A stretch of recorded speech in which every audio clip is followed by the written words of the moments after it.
Hey, what's good everybody? Welcome to the video. Today we're going to talk about the Mezco toys, Blackbolt and Lockjaw set. Gotta say, I was looking forward to this.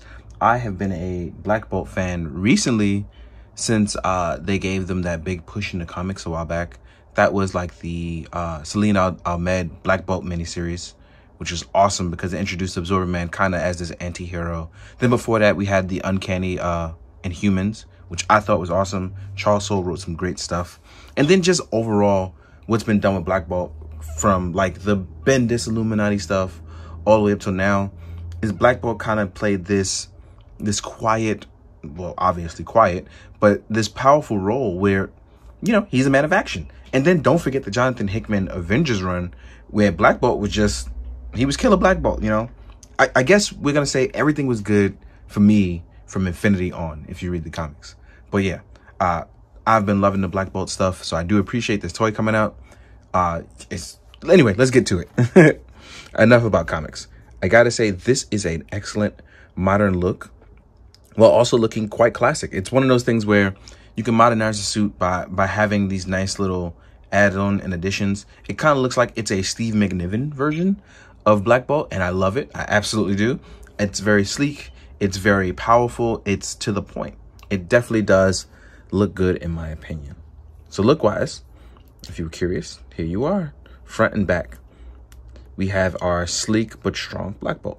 Now, articulation wise, I think we have a really good body on our hands with this one. I think this is one of the best bodies we've gotten, both look and functionality wise. So let's talk about it. Articulation wise, we can look up. So that means for flight poses, we should not have a problem with Blackbolt looking up. We can look down. We can tilt side to side. We can look left and right. So the neck has movement as well as the head on this ball joint for range. If you feel like you need a little bit more range, I'm assuming you would shave down a little bit here in the back because the helmet does wrap all the way around. So you may hit a little stump there. So just keep that in mind. As far as our arms go, we can hit our T-pose with no problem. As we see our wings spread out very nicely, very easily. One of those things where it's no real problem. We have gauntlet swivel here, so it allows for a nice little bit of rotation. We do have bicep swivel as well. Just be careful because you don't want to rip your wings by swinging your bicep swivel too fast. And then we are indeed double jointed. So as you can see, you can rotate it up. If you feel like it's having a little bit too much room or whatever, there you go. So you can do your flex as if you were Hulk Hogan. As you can see here, it looks really, really good. Then we have our standard joint movement, which rotates all the way around with no problem. So let me just put those arms back down ever so nicely because I want to get into those in a little bit. Then as far as our torso goes, right? Torso wise, I like what it's going on. As you can see, we have that upper torso ab crunch. Then we have a little bit more of the lower ab crunch, which as you can see, even if he was standing straight up, we get a nice little clean tuck of his. We can actually go backwards as well. So again, those crazy Kirby-like flight poses, I think you'll be able to achieve those very easily with these. Don't forget, we can still tilt side to side, and there's enough room in the suit so that way nothing looks like it's going to mess up. So posing this guy up looks like it's not going to be an issue whatsoever, and I love it. Legs, we can actually go really far up. Not crazy far, like, you know, extend all the way down and in, but we do get nice range. We can go forwards. We do have thigh swivel. And we are double jointed. We do have very good ankle pivot here. It's still not Marvel Legends level, but I think this is probably one of the better ankle pivots that we will possibly ever get right now. Till further, ooh, actually, this is really, really nice. So Blackbolt actually got the moves. Blackbolt indeed has the moves. Probably one of the better, I want to say, comic bodies that we've gotten. It's really, really good. So yeah. There's nice little gauntlets, and there's a mix of the matte and gloss on him, which as you can see with the light, it reflects very well. But I don't mind that because I think it's really good for his design. You don't want it to look all matte because it's definitely wanted to reflect an actual design of his. Like I said, if we're looking at a Steve McNiven version, like if you've ever seen any cover of the Uncanny Inhuman stuff, this definitely looks close to it without all the crazy added on shoulder pad or adages. So very nice. So without further ado, I do want to talk about Lockjaw very quickly. Ooh. Let's pick you back up. You shouldn't have fell, but I don't know what happened there. But Lockjaw is, oh, he's heavy. I keep forgetting about how heavy he is. So you don't want to drop this guy because he actually is very heavy. But what's cool about this is I was expecting him to only just have, head articulation. And sorry about that. Got cut off because I had an important phone call. Can't stop that. But yeah, I expected to just have head articulation, as you can see here. But let me just pop this off real fast. You'll see that there is a ball joint here. But you'll also see that there is a light switch here. And that is because Lockjaw lights up. That's not something I don't think we were ready for or we were taught about. But Lockjaw definitely has some good lighting going on. I'm going to turn off only 2 of my lights. I'm going to pop this on. You can see, wow, this looks fantastic. This is a winner here. I don't think we've gotten a Lockjaw in this size that was big enough to look cool next to any other character. And not only do we have it, it lights up and has limited articulation. I'll go over that articulation right now. But actually, I'm going to leave this on because it's pretty cool. But let me cut my lights back on. And even with lights on, you can see the difference here. That's really nice. So articulation is in the waist and just regular up and down joints on the legs. So the waist, I don't know if you guys can see this very well. You can actually wiggle it around left and right, up and down. So you can actually do simple stuff with him, like have him sit back on his hind legs like this. As long as with the head, you can actually, you know, move around. Then we have our legs to go up and down in the back. It's nothing too crazy. I think this is about as far back as you can get while stretching it. I don't want to push it too far. And then these can rock outward and forward just a little bit. Actually, forward a lot of bit. I was wrong. So we can go forward a lot of bit. So we can actually get some decent poses out of Lockjaw, whether it's the sitting down pose or just whatever, or do him walking or semi-running. But the point is, Lockjaw is not just a simple statue. It is a limited point articulation, but it's still a nice surprise. It was something I wasn't expecting. And that's pretty cool. I'm guessing that's why I was delayed a little bit, but I think the adage to Lockjaw definitely gives the oomph to it, and I enjoy that very much. Now we're going to talk about the accessories that Blackbolt comes with, so let's go over that. You will get an alternative screaming head, where he's powering his tuning fork on his head and screaming. You'll see some nice blue inside the mouth, as if he's like, you know, raising up some energy in there. And this is a clear blue plastic. It looks really good. I like this face sculpt a lot. It actually looks really good. Next up, you will get flight hands. So we get some flight hands. Then you'll get some open action hands. Right? You can use those for good walking stances. And then you'll get these clawed action hands.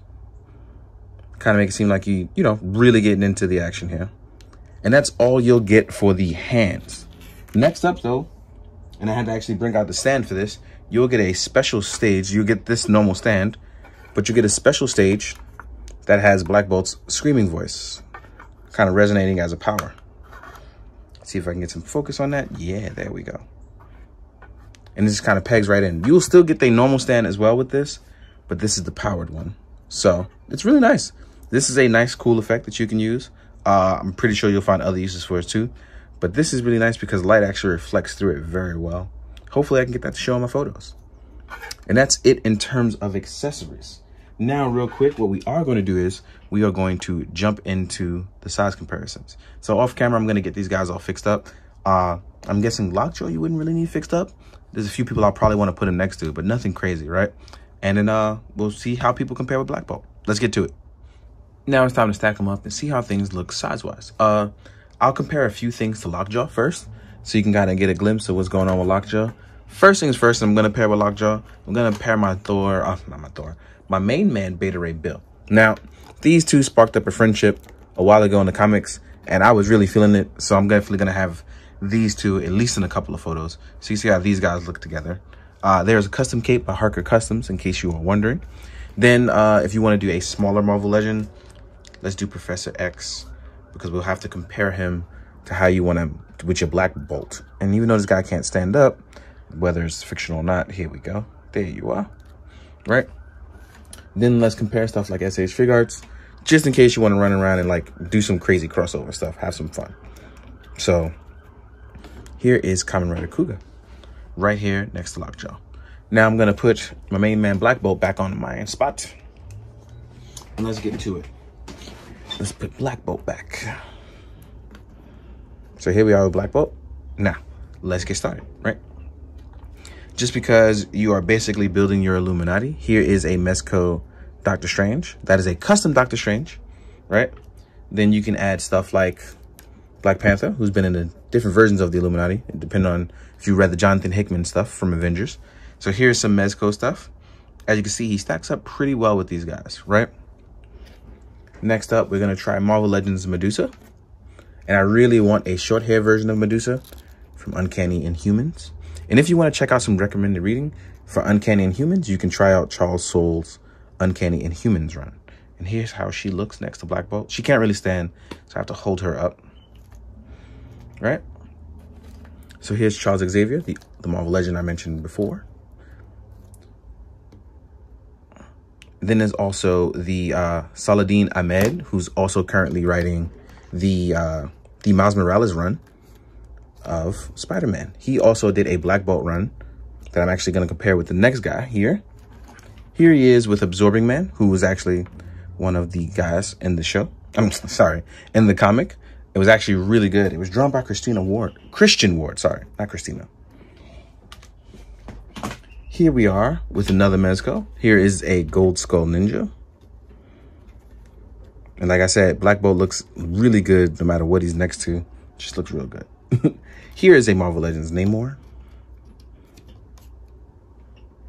Here is a Mafex Black Panther. Again, in case you want to mix and match. 3 Kings and a Ninja. Next up, we have an Articulated Icons Ninja. And since there are no Kree army builders just yet, I'm probably going to use the movie ones of Yongvar and swap around those faces so you can have some Kree for him to fight. Here we are with a Mythic Legion skeleton. And as you can see, Blackbolt is actually scaling out pretty well with a lot of stuff. Looks really good. Here is SPD Red Ranger from Hasbro. And then we're going to throw in a Storm Collectibles Cog, aka Marcus with Cog helmet, so you can see how it looks. Overall, I am very happy with this Blackbolt set. I think it's a lot of fun, especially because, again, I read a lot of comics, so this is maybe more fun for me than other people. But I really do hope that people give this set a shot, especially if they are fans of any Jack Kirby stuff or Jack Kirby inspired stuff, as well as just overall Inhumans things. So hopefully this will give way to a few more other characters in any other format. I would really enjoy that. I'm hoping you guys would too. As always, guys, please be safe out there. Be good, do good, drink your water. Later.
Peace.